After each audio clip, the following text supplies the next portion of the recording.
नमस्कार मित्रांनो. आपण मागेल त्याला सौर कृषी पंप योजनेत अर्ज केला असेल आणि काही कारणामुळे तो अर्ज रिजेक्ट झाला असेल तर काळजी करू नका. आजच्या या व्हिडिओमध्ये आपण जाणून घेणार आहोत की रिजेक्ट झालेल्या अर्जाचे पैसे परत रिफंड कसे मिळतात आणि त्यासाठी कोणती प्रक्रिया करावी लागते.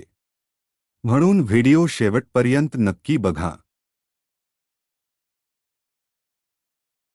आपण पाहू शकता की हा अर्ज काही कारणामुळे रिजेक्ट झाला आहे. आता आपण जाणून घेऊया की या अर्जाचे पैसे परत रिफंड कसे मिळतील.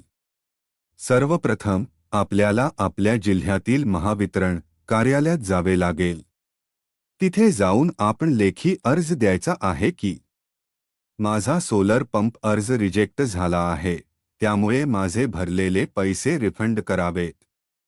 त्या अर्जासोबत खालील कागदपत्रे जोडावी.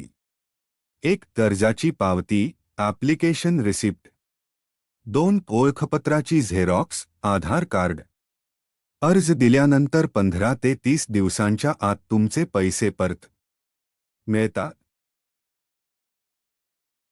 अर्ज दिल्यानंतर तुमचे पैसे तुमच्या अर्जाशी जोडलेल्या अकाउंटमध्ये परत केले जातील. हे पैसे पुढीलपैकी कोणत्याही अकाउंटमध्ये जाऊ शकतात.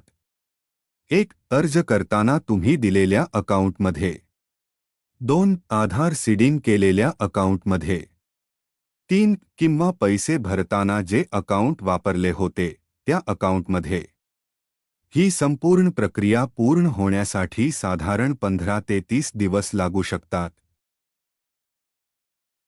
जर तुम्ही पैसे भरण्यासाठी CSC चालकाचे अकाउंट वापरले असेल तर पैसे CSC चालकाच्या अकाउंटवर जाऊ शकतात.